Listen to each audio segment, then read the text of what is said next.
Why do women stay in abusive relationships? Why don't they just leave?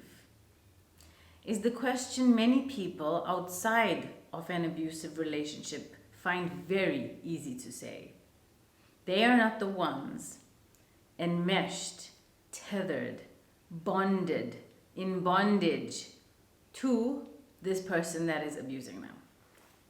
Now, from the outside, it looks like such an easy matter. Just divorce him. Just leave. Just stop being married to him. Just cut him out. Like, what are you doing wasting your time? It's so easy. Just leave. Really. Ask that person, can I come live with you?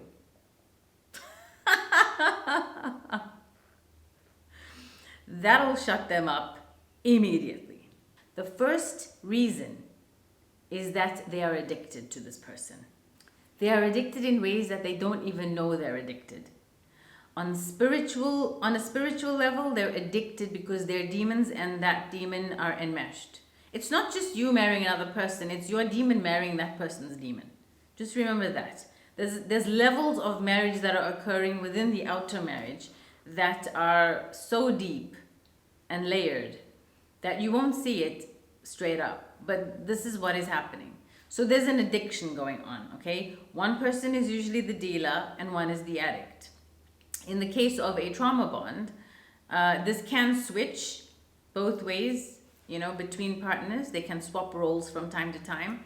But generally, if the husband is the abuser and the wife is the abused, the wife is usually so trauma bonded. Please watch here for my video on trauma bonding and what trauma bonding is so you understand what I'm talking about in depth. It's very important that you know the meaning of this word or this phrase. But the trauma bond and the dopamine and cortisol hit that happens, in your bloodstream spikes so dramatically that you cannot live without this person. You become addicted to them just like a drug. So leaving them is like withdrawal, serious withdrawals that harm your body and harm your mind in ways that you cannot bear, okay? You've come to believe that you are deserving of this man, that you are so lucky to have him. So any small thing he does for you, you should be extremely so lucky that he does that. Thank Allah and everyone for the fact that he's such a good husband because he, took out the trash or something menial, something small. Because he will big it up like it's something amazing. On the other hand, every single torture, abuse, terror that he inflicts on you is something you deserve because you're a bad wife and a bad person. So you begin to believe that you actually deserve that kind of bad treatment.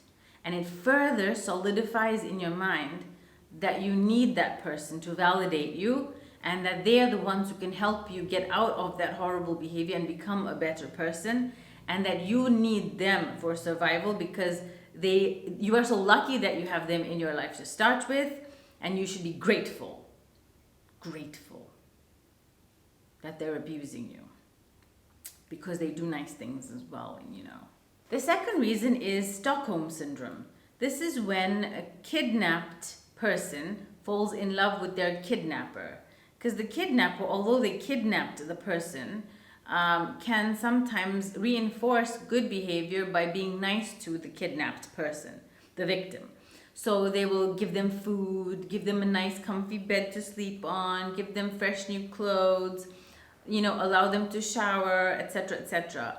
So because this kidnapper is so good to the victim gets enamored with any small good thing that kidnapper does for them. Eventually, the kidnapped victim falls in love with their kidnapper. And this is another way of explaining why women stay in this trauma bond and don't leave abusive relationships. Now, the third reason that women stay in abusive relationships is that they have been stripped of their financial independence. This is very important. Men know the power of money when they use it to control a woman and get them to submit to him. So they will hold money above your head like the sword of Damocles or a mallet to crush you with if you so ever give a hint of threatening to leave them. They will strip you of the house, the car, and make sure that nothing is in your name and you're left with nothing.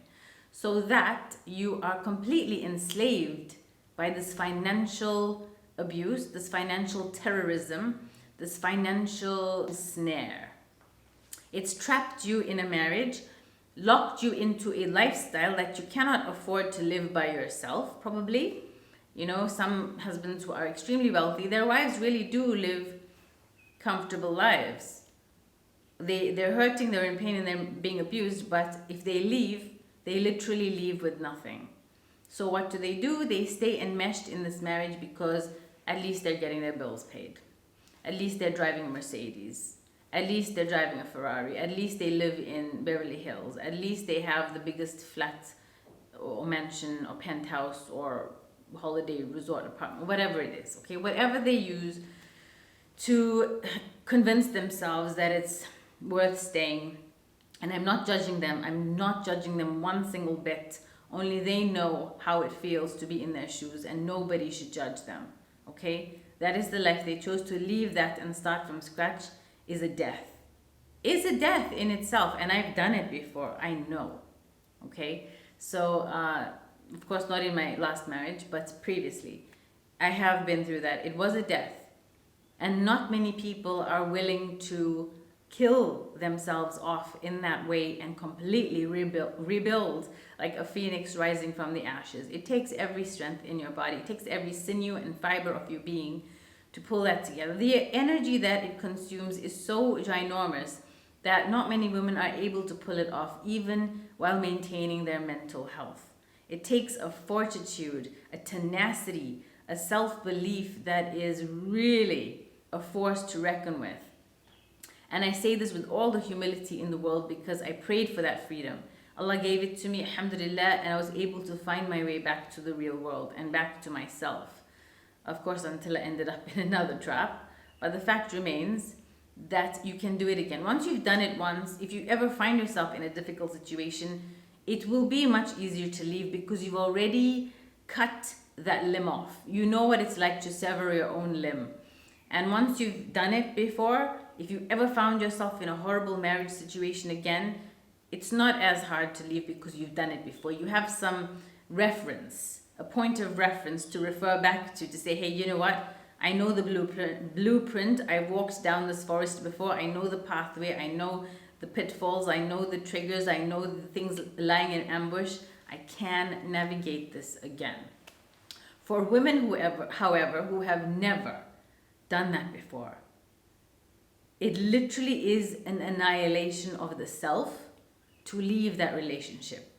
On top of how difficult it is to leave, to suffer the wrath of that man after the marriage, to suffer the children being stripped apart, maybe even having to lose them, which is something she's not willing to do. He's entrapped her with the children. That's another way that women cannot leave an abusive relationship. He'll hold any bargaining chip above her head to keep her in that marriage. And he knows what, she holds dear. That's what he's going to hold against her, or threaten to withhold from her should she leave.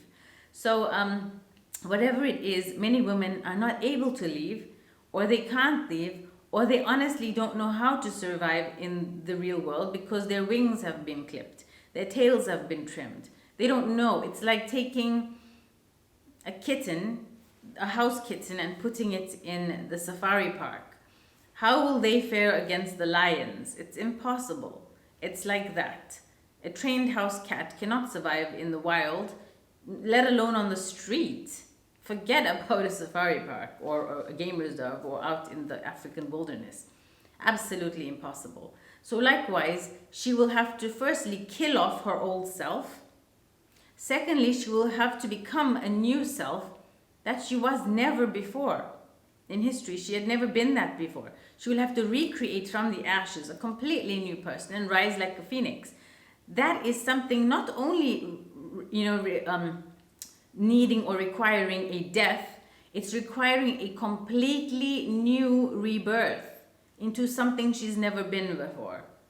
That takes, as I said, divine help, power, and strength. Not every woman is blessed with this.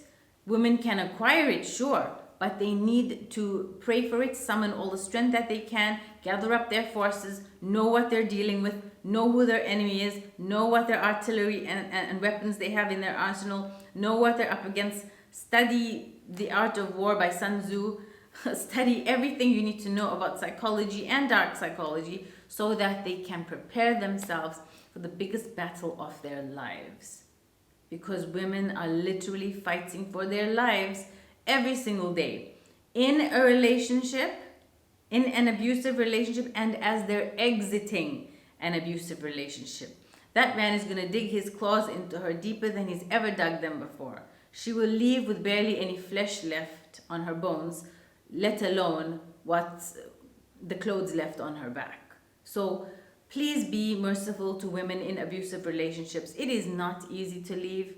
It is certainly very insensitive, invalidating, and dismissive to tell a woman, oh, why don't you just leave? And if they do say that to you and you're the abused person watching this, please tell them that you'll come live with them. Shut them up immediately.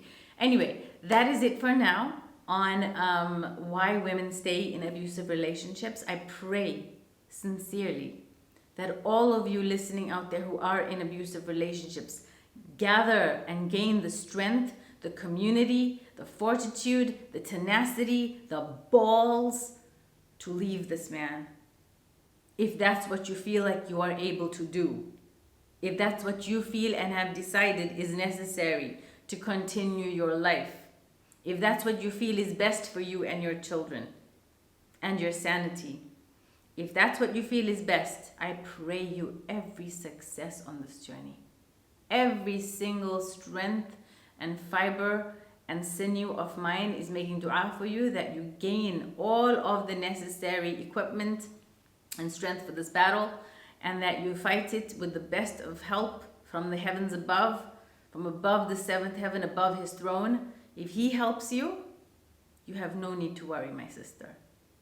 You have all the help that you need. And all of us in this community, and myself included, are here to support you on your journey. I love you, and you got this. Assalamu alaikum, and goodbye.